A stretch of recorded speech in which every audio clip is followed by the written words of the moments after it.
इसी पूर्णिया जिले का वाकया मैं आपको सुना रहा हूं। कौन सी बस्ती है, कौन सा गांव है, नाम नहीं लेंगे, नाम नहीं लेंगे।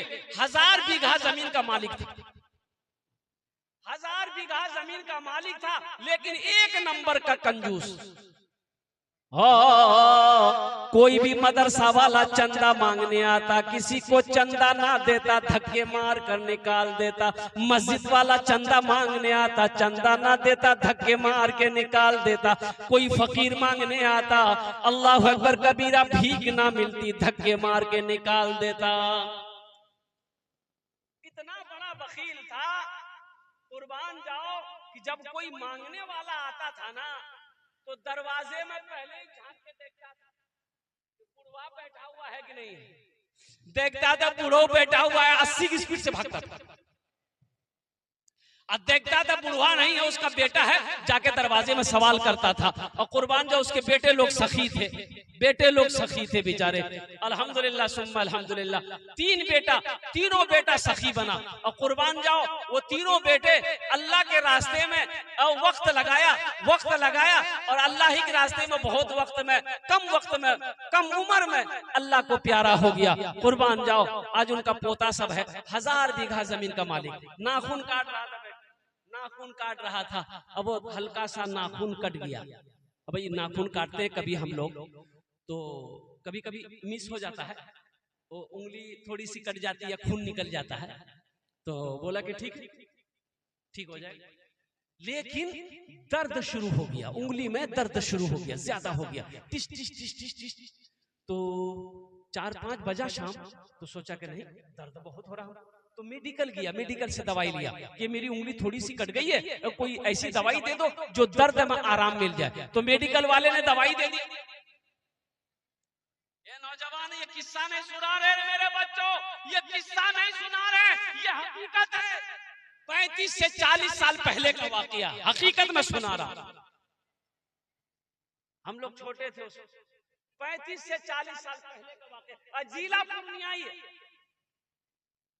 मेडिकल गया, मेडिकल वाले को बोला कि भाई ये उंगली मेरी थोड़ी सी कट गई, एकदम थोड़ी सी, बाल के बराबर कटा है, दर्द बहुत है, कोई टेबलेट दो।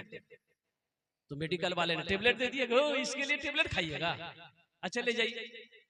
आराम नहीं हुआ, एक रात गुजरा, देखते रात में उंगली फूल गई, यूं फूल। सुबह हुआ, पूर्णिया गया, तो डॉक्टरों ने चेक किया, तो डॉक्टर बोला कि ये उंगली आपका सर रहा, इसको काटना हो, यहाँ तक काटना हो। बोला काटो, यहां से उंगली काटा, पट्टी उट्टी कर दिया, दवाई दे दिया, बोले जाइए ठीक हो जाइए। घर आया, आराम नहीं मिल रहा है, चैन नहीं मिल रहा है, रातों को सो रहा है, नींद आंखों से गायब है, ना खाने चैन है, ना बैठने चैन है, ना सोने चैन है। कुर्बान जाओ, बड़ा बेचैन हो गया। फिर 1 हफ्ते के बाद पूर्णिया गया, पट्टी खोला, देखता क्या है कि घाव सूखने की बजाय सर रहा, गल रहा। डॉक्टर बोला कि इन्फेक्शन बहुत ज्यादा फैल गया, यहाँ से हाथ काटना होगा, नहीं तो कैंसर हो जाएगा। बोला जल्दी काट, यहाँ से हाथ काट दिया, पट्टी बांधा, और घर आया। और कुर्बान जाओ, आराम नहीं, डॉक्टरों ने मशवरा दिया, कुछ लोगों ने मशवरा दिया, पटना भागो। पटना गया, पटना में जाके वहां जब चेकअप कराया, तो डॉक्टर ये बोला कि ये इन्फेक्शन बहुत ज्यादा फैल गया है, यहाँ से हाथ काटना होगा। बोला जल्दी काट, यहाँ से हाथ काट। वहां से पट्टी उट्टी करके दवाई ववाई लेकर के 10 दिन रह करके घर आया। कुर्बान जाओ, आराम नहीं मिल रहा है, चैन नहीं है, सुकून नहीं है। ऐसा लग रहा है कि बदन के अंदर में कोई कैंची चला रहा है, ऐसा लग रहा है कि बदन के अंदर में कोई सुई चुभ हो रहा है। आंखों की नींद खत्म हो गई है, ना खा पा रहा है, दिन ब दिन सेहत गिरती चली जा रही है। लोगों ने मशवरा दिया कि बंबई भागो, अरे बड़ी बीमारी है, बड़ा डॉक्टर के पास जाओ, बंबई जाओ। बंबई भागा, फ्लाइट की टिकट बनाया, बंबई भागा। डॉक्टरों ने बंबई में चेक किया तो पता ये चला ये इन्फेक्शन बहुत फैल गया है, यहां से हाथ काटना होगा, नहीं तो पूरे जिस्म में ये इसका जरासीम फैलेगा। बोला जल्दी काटो, यहां से हाथ काटो। वहां से इलाज करके घर आया। जानते हैं कुछ दिन तक बिस्तर पे तड़पता रहा, आराम नहीं मिला। मौत आई, मर गया। लोग कब्र बनाने लग गए।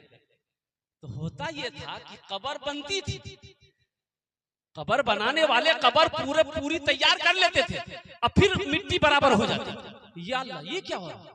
वो कबर बनाने वाला भाग गया, बोला आज तक ऐसी कबर नहीं देखे, कबर बना लिया, फिर कबर बराबर हो गई। तो लोगों ने हिम्मत दिया कि भाई इसमें घबराने वाली क्या बात है, हो सकता है मिट्टी ढीली हो जिसकी वजह से मिट्टी बराबर हो गई, दूसरी जगह बनाओ, सख्त मिट्टी जहां वहां कबर बनाओ, सख्त मिट्टी वहां कबर। जैसे ही कबर बन के तैयार हुई, फिर कबर एक बराबर हो गई, ऐसा लगा कि यहाँ कबर है ही नहीं। 3 जगह कबर बनाई गई, कबर तैयार नहीं हुई। तो एक आलिम से पूछा गया कि शेख ये मसला है। तो उस आलिम ने कहा कि सुनो, ये गड्ढा खोदो, इसको दफन कर दो, पूरे हिंदुस्तान में इसकी कबर कहीं भी बनाओगे ना, कबर नहीं बनेगी, इसलिए कि जमीन भी नहीं चाहती कि इसका जिस्म मेरे अंदर आए।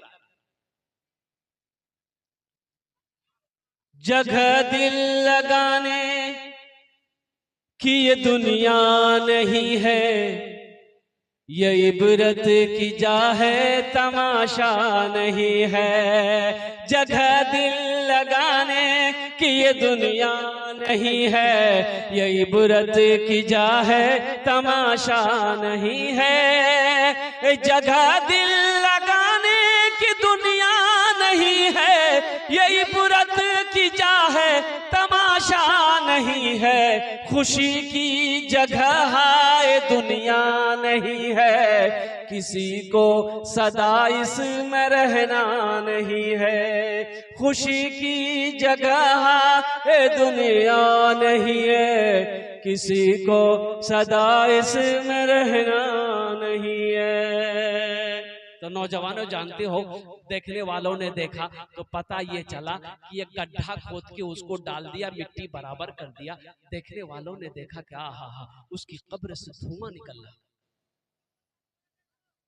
इसलिए मेरे भाइयों, जिसकी जिंदगी अच्छी होगी उसकी मौत अच्छी होगी, जिसकी जिंदगी बुरी होगी उसकी मौत बुरी होगी। और जिंदगी अच्छी गुजारने के लिए अच्छे अमल चाहिए, अच्छी जिंदगी गुजारने के लिए अच्छा अमल चाहिए। और तमाम अमलों में सबसे बेहतर अमल जो है वो अमल है नमाज। तो इंशाल्लाह नमाज की तैयारी करेंगे मेरे भाई। भाई कितने लोग तैयार हैं नमाज, इंशाल्लाह नमाज की तैयारी करने के लिए? अल्हम्दुलिल्लाह, वाह भाई। ये देखिए, या अल्लाह मेरे सब भाइयों ने हाथों को उठाया है। या अल्लाह तू रहीम है, रहम फरमा, तू करीम है, करम फरमा। या अल्लाह हाथों को उठवाना मेरा काम था, या अल्लाह इनकी जिंदगी को बदलना तेरा काम है। या अल्लाह इन नौजवानों को, इन बच्चों के, इन बुजुर्गों के, हमारी माँ बहनों को या अल्लाह पक्का सच्चा नमाजी बना दो। आमीन बोले तो।